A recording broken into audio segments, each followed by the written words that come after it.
Robertson, and I'm going to be talking not just about procedural generation, but about procedural regeneration, which is the act of changing level design in response to player action.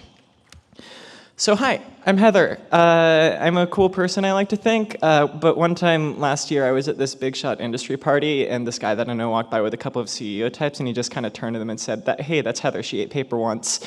And I haven't really lived that moment down. Quick content warnings for this talk. There is one slide with minor zombie body horror in it. I'll let you know when it's going to happen. I make games. I make a lot of games. These are some of the games that I made since the start of 2017. I made 30 games last year. Most of the ones that aren't up there are board games. I like procedural generation. I think it's a really cool topic, and I don't know, it's very near and dear to my heart. So just a quick introduction to that, because I want everybody to be on the same page for when this talk goes off the rails. Procedural generation is the act of using systems of rules to create large amounts of content. Now, a lot of people, when they think of procedural generation, they think of games like Minecraft and Spelunky, where the thing that is procedurally generated is the level design itself, the world of it, if you will. Minecraft, by the way, uses a Perl and noise generation system, while Spelunky uses a series of rooms with mildly randomized elements within those rooms. But procedural generation can be used for a large number of different things. So on the center right there, we have Vilmonic, which is a game where you raise procedurally generated creatures with their own DNA, and that DNA decides their habits and what they like and dislike, and also just the shape of their bodies. And on the far right there, we have Epitaph by the inimitable Max Kreminski, who I think is in the audience. Hi, Max. Which is a game about watching hundreds of civilizations die and you can't do anything to help them. Which is, you know, kind of a bummer, but also it does a lot of really interesting things with world generation and history generation, which is a cool thing. So I really like procedural generation. It has a lot of really cool things going for it.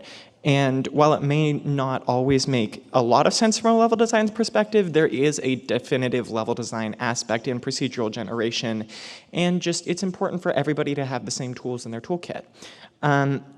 So it allows you to make large amounts of content in a fairly short amount of time. It allows you to use systems-based design, which is my personal favorite kind of design. I just think it's really fun. There's a great community involved with it. On Twitter, the proc-regen community is super helpful and super kind and just very willing to let you just submit to their zines.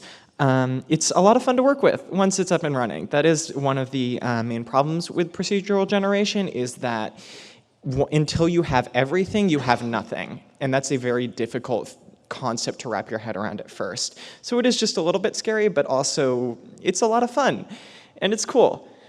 So what if we took that concept of procedural generation and looped it back in on itself?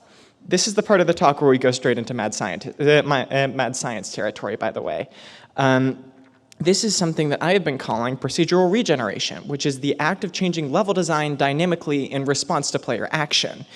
There are a lot of really interesting things going on here, so I'm just going to take a second to pick apart that definition. This is essentially saying you make a level, and then you have an AI in control of that level decide what the player can handle, and from there decide which paths the player should take down that level. This is a concept that I've been calling the gentle guiding hand, which allows you to use these less obvious systems to keep players on the right path, and in general just auto-balance the game for them so that high-level players encounter more difficult areas of the game, etc. So we're going to be going through a couple case studies real fast. We're going to be going for Left 4 Dead first, followed by Secret Spaces, followed by Eternity. Left 4 Dead is the next one. Next slide is the one with the zombie body horror. If that's not your thing, look away in 3, 2, 1. Okay, so this is Left 4 Dead.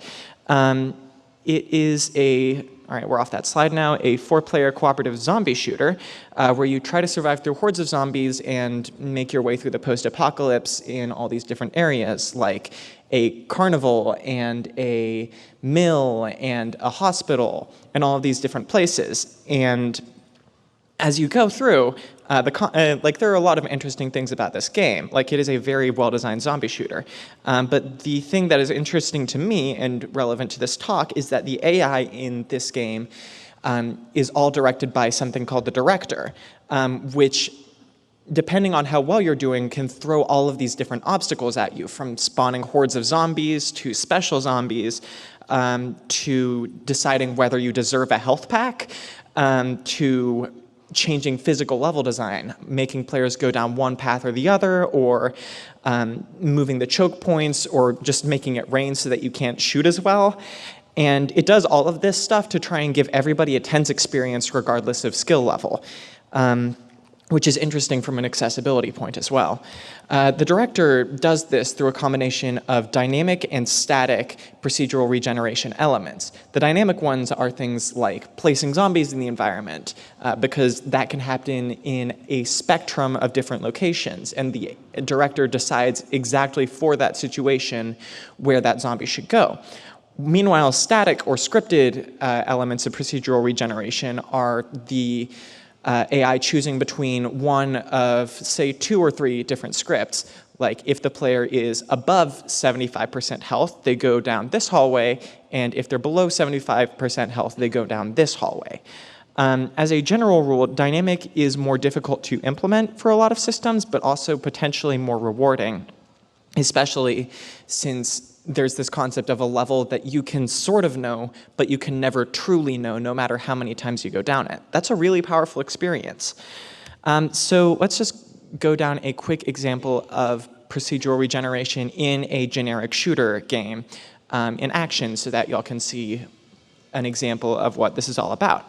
So the player starts out in that room down there with the star, and they go north into this room, which has 3 guards, and the player viciously kills those guards, but takes a lot of damage in the process. And so from here, the game can decide whether to put the player into the easy path or the hard path. Since the player took a lot of damage, they go through the easy path and go to this room on the right with 2 other guards in it. But if the player had done well in that previous room, then they might go through this hallway in the north, which is close corridors. There are 4 enemies up there, and then they have to still face through those 2 enemies on the room on the right. Then both players, regardless of how well they did, go through this hallway on the right. The player who needs a health pack at this point, and this could be either the player who did well at first or the player who did poorly at first, gets that health pack on the room on the left. Then both players would go up to that room on top, then follow that left into the boss fight. But if the player is doing well, then that boss fight might have more enemies in it. Now, I want to emphasize this is not 2 separate players. This is the same player going through the same map with different realities. These are different branching paths that the level could decide to put them on. Of course, there are other examples for procedural regeneration as well, which I'm about to get to now. With the second case study, this is a game called Secret Spaces. I made it. It's really good. I hope y'all like it. In it, you grow plants to explore this gigantic living building, searching for your girlfriend who fell down a hole because she's bad at not dying. It's about a lot of things, but for the purposes of our talk, it's about forging a positive relationship with your environment. And the way that it does this is through an AI that I've been calling the Tower AI. As you move through the building forms an opinion on you. It is an active participant in the story, and also decides what level of difficulty you go against. It rewards and punishes you based on your actions, but this is less of a, are you doing well at the game, are you doing poorly at the game, and more of a, are you acting in accordance to the building's own morality system, which is about like forming a relationship with the environment, which moves plants around in the level, which are the primary interaction points of the game. So if there are fewer plants in the level, then you can't move as well, you can't see as well, you can't heal at all, and yeah. So it makes this decision both on the micro and the macro scale. On the micro scale, there's just constant day-to-day decisions, like how many plants does the player have in their inventory? But there are also larger scale events, like how far has the player progressed in the story, and how have they reacted to specific rare events. There's a lot of events in this game that only happen one every 1,000 playthroughs, which I think is a really fun design space to work with. So this originally started out as a deterrent from mechanic abuse. I'm not quite sure if you can see it, but on the screenshot there on the right, if you check the player's inventory in the bottom center, you can see that they have 100 of the rarest fruits in the game in their inventory, which I figured should not be how any of this works. That was sent to me early on in development. This game was in early access for a while. I got that screenshot from somebody, and I said, no, okay, this isn't happening, and added this AI into the game to try and stop that from happening. So right now, if you have more than 5 plants in your inventory at any given time, there isn't a hard inventory cap, but the game starts to heavily punish you by removing plants from the environment. In order to get things from the environment, you have to give back to it, in a sense. This ended up, in addition to being a good way to balance the game, also added to the tension. It made the game more fun because you had to make all these hard decisions. And in addition, it helped with the story and message in the long term. So let's move on to our third case study now, which is a game called Eternity. This one is still in progress. It is a game that I am currently making right now, as we speak, in that laptop over there. Very special laptop. It is a stealth horror game about a monster who can change the past. You play as a person who has entered this house in search of a cure for death. And in that house, what they find instead is the same reality rearranged over and over again. They are a person shoved between hundreds and thousands of different timelines, each of which is the same house rearranged. And this is the extreme case in procedural regeneration. It's based on player action and movement like the others are, but the world itself shuffles every couple seconds, which turns what should just be a simple house into a labyrinth. Is this feasible? Is this reasonable? Well, we're just going to have to find out. The game's still in development. I don't have all the answers. Come to my talk next year, I hope. So there's only one monster in this game, but because of the warp nature of space, this monster confronts you at almost every turn. Like, you can evade the monster once by hiding under a table, and the monster will pass you by. And then you go into the next room, where the monster logically shouldn't be, and yet there they are again, because that next room swapped itself with the previous room. So there is a quick distinction that I want to make between two main categories of procedural regeneration. There is outward procedural regeneration, which is the kind of procedural regeneration used in Left 4 Dead and Secret Spaces, in which the procedural regeneration moves outward. It sees where the player is and decides where they deserve to go from there. The other example is inward procedural regeneration, which is buck wild and deeply experimental, even more so than outward. The primary example of it there is Eternity. Now, in order to display throw into sharp relief the difference between these two kinds of procedural regeneration, on the left we had that example of outward procedural regeneration from before with the shooter. And on the right, we have inward procedural regeneration with a level in Eternity. That's a part of the floor plan of the house. Now, it has a lot of the same major components going on. Like, the player is still in there, and there's still an enemy in there. And the different doors in the environment can change position based on whether the player is doing well or poorly. In this case, it's based less off of health and number of guards killed. It's more based off of how many times the player has been spotted by the monster to try and achieve that sort of happy medium.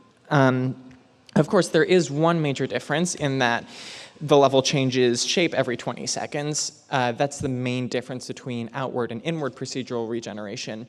Outward sees where you are and decides where you're going. Inward sees where you are and changes where you are. So just real quick, the way that I'm implementing this inward procedural regeneration for Eternity is using a double buffer system, which is something that is used often in graphics programming. Essentially, the player interacts with the world as it is, and a copy of that same world underneath it is constantly trying new forms, new arrangements, so that there isn't a huge lag spike every time the world tries to rearrange itself. Because it's happening over time, that allows for smoother gameplay, even though it does mean a larger CPU load on the second-to-second basis. It's not too big of a difficulty, it's just something that I figured I should discuss how I implemented because this game is deeply weird. So an important thing to grasp in procedural regeneration is that there is no difference between a hard path and an easy path. The hard path and the easy path are things in the environment, but it's not a difficulty setting. The player doesn't decide this. I mean, they could. I'll get into that in a second. But the level itself sees the player and decides what they're going to be comfortable dealing with. Now, part of the reason this is interesting is because players are kind of stubborn. They're not always the most willing to admit when they're not having a good time, especially when something is too hard for them. So having a system that can just straight up decide, okay, this is something that you would have fun with, is something that could be deeply powerful as a design mechanic. Of course, design and easy path could be a difficulty setting in procedural regeneration, in addition to other ways of doing hardness and easiness by, say, making enemies harder to kill, etc. You could also just have the AI decide to be meaner to the player. Just have the player say, okay, I want you to give me your worst and see how that goes from there. So let's go over the pros and cons of procedural regeneration real fast, because no level design paradigm is perfect, unfortunately. Though actually, quick plug for my talk, 2 years from now where I give the perfect level design paradigm, it's gonna rule. So the pros of procedural regeneration are that it is extremely cutting edge. You can do some really cool stuff with it, and you will be innovating almost all the time while doing this. It's really good for game balancing on the fly. Like we talked earlier about the gentle guiding hand and about there not being any true difference between the hard path and the easy path. The player can switch between them at any time depending on their performance. In addition, disorienting spaces are super spooky. Imagine a moment in a game where you walk through a door into a room, you turn around, and that door just isn't there anymore. That's lightning in a bottle. You can capture that with procedural regeneration and do other fun stuff with it in that same sense. It has a lot of fun horror elements going for it because the game is always one step ahead of the player. So the game literally knows what the player has done and can form itself around that fact. For example, if a player lingers too long in one room, that same room might show up again in a different context. And in addition, it works well with different play styles, not just in the sense of some players will be better at the game and the game will adjust to that, but also in the sense of, say you are developing a shooter game where there are 3 regular weapons, let's say a gun, a shotgun, and I don't know, a sword, and one super powerful minigun. Now, now the minigun is a lot of fun to play with because it just shreds through enemies, and you really don't want to nerf it, but also the player can access that thing at any time. How do you deal with that difference in weapon strength? Well, a normal game would say that you need to just nerf the minigun, but you don't have to with procedural regeneration because you can because the AI will detect that the player is just tearing through hordes of enemies and will just throw more and more enemies until it's reached the same level of difficulty, which is something really interesting because it means that the player is still having a good time and fulfilling a completely different kind of power fantasy than they would have otherwise. Of course, there are some cons of procedural regeneration. Right now, it is a very specific design space. Right now, it's mainly used for balancing and horror purposes. I do want to see this changed over time. I'll talk about that more in a little bit. In addition, it is a relatively unexplored field. There are very few games that have done things like this. If you have any more examples after the talk, I would love to hear them, to be honest. In addition, disorienting spaces are super cool, but they're also super confusing, especially if you don't want to give your player a map. That's something that I have experienced with playtests of Eternity, is that the player gets turned around so easily, it's very difficult for them to know where they are, where they're going, or even what the point of the game is. And in addition, procedural regeneration is difficult to program. I use the catchphrase "better out than in" here. That's a reference to the difference between outward versus inward procedural regeneration. Outward procedural regeneration is easier to program. It makes more sense from a level design perspective. It also makes more sense for a player perspective. And while inward procedural regeneration is super cool, it is also super unexplored. In addition, procedural regeneration can be risky in AAA development.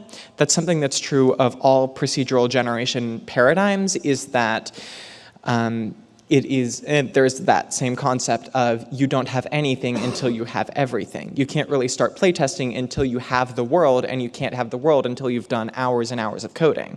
So that is a minor problem with procedural regeneration. In addition, Kate Compton has this concept of procedural oatmeal in procedural regeneration, or in procedural generation, which is that you can make a bowl full of oats, and each oat has its own geometry and its own history and all of these cool things, and you could spend years working on this bowl of oats. But all the player's going to see is a bowl of oatmeal. They're going to eat in 3 seconds, then it's done. So you need to make sure that you have enough variation in your procedural regeneration formula so that players will actually be affected by the differences that you're making in the game's code. For example, if you have the AI choose for the player to either go down a hallway with 4 enemies or a hallway with 4 enemies, that's not going to affect the player. You need to actually make there be a palatable difference in order for that system to properly work. So, is procedural regeneration right for you? I will admit it is a relatively unexplored design space, as I have said, but it's worth checking out. This is another tool that you could put into your toolkit, and in a game maybe 5 or 10 years down the line, you might find a really cool use for this. No level design paradigm is a panacea, which is what makes level design so wonderful. If we all just did the same thing every time, it would just be boring. I do want to imagine a future with you for a second real fast where every game 10 years down the line uses these wildly different forms of procedural regeneration, where all levels are in some way interacting with their players, where every level is its own Galatea. We are not bound by the shackles of reality. And we, as level designers, can do some really fascinating things with this concept. And I am deeply excited to see where y'all take it.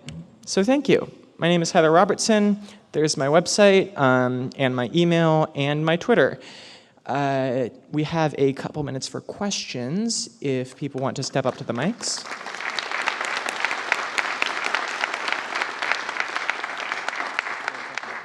Oh yeah, the microphones are there and there.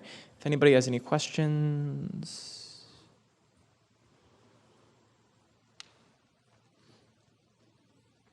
Neat. Hey Heather, why is your talk so good? I don't know, just kind of did it. Oh, looks like we got one.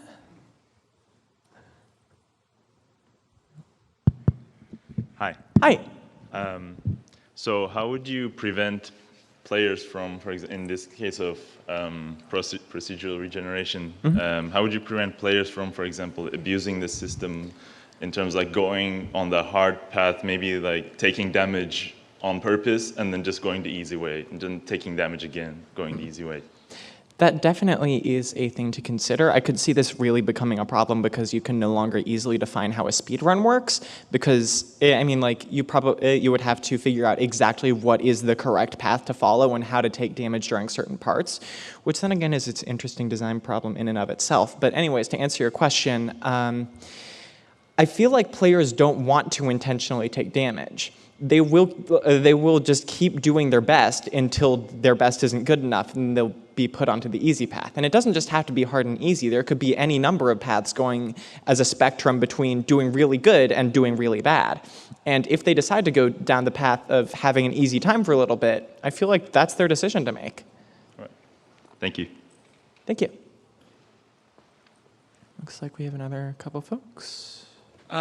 So I've never played Left 4 Dead, so this might be something that a bunch of people in the audience already know the answer to. But I think as any game developer knows, players are often very quick to encounter something they didn't expect and just decide it's a bug. And so I'm wondering, with procedural regeneration, when you are, on this playthrough, they're doing really well, so you send them down the hard path, and on this playthrough, they're not doing so well, so you send them down the easy path. Do you have any tips for how to sort of indicate to the player that there's a reason why this door worked last time and it doesn't this time? That is an interesting conundrum. I feel like a good way to potentially do that is to hide the existence of both doors until it's decided to go down one path or another. You could do this fairly easily. Let me go back to this example here on the left, where instead of having the two doors in the same room, you could have them be down a hallway and be obscured by line of sight that way. And I feel like that would obscure the problem for the player. Another way of potentially doing it would just to be frank with the player and say, this is a thing that we're doing, the game will auto-balance itself to you, and I feel like some players would really be into that. Fair enough. Thank you. Hi, thanks for the talk, really enjoyed it. Regarding playtesting, how difficult was it when you were doing a lot of this procedural regeneration and kind of locking a scenario through a playtest? Because it seems like every time you would start a playtest over, the data would be different. And so, explain maybe some of the challenges you went through with playtesting. Thank you for the question. I am still very early on in development for Eternity, so I can't super answer questions for playtesting that really well, but I can talk about Secret Spaces really fast, which uses that outward procedural regeneration element. And in that game, the playtesting was less about the large-scale game. It was always about the moment-to-moment, and that moment-to-moment is the same regardless of the overall structure of the level. You can see. Oh, just 1 minute left. Do you want to ask your question real fast, and that'll probably be the last one unless I'm really fast. I feel special now. So in the case of Eternity, you said that the player was going in search for the cure for death. Yes. Are we assuming that the cure for death is in one of these procedurally regenerated rooms then? Okay, so this is going to get a little bit spoilery, but I feel comfortable doing this in this room. In Eternity, the player is searching for a way to stop time, and the monster in the house controls time. So it's not a MacGuffin then, basically. So it's not just an object. It's not an object. Okay. It is a creature. I was going to ask if they were capable of just finding it, walking through the front door and saying, oh, it's there on the nightstand. All right, cool. That would be cool. That's sort of like the concept in Fallout 2, I believe, where you can just kind of go to the final boss immediately if you just head west. Yeah. All right. Do we have time for one more question? No, we do not. Okay, cool. Thank you all for coming.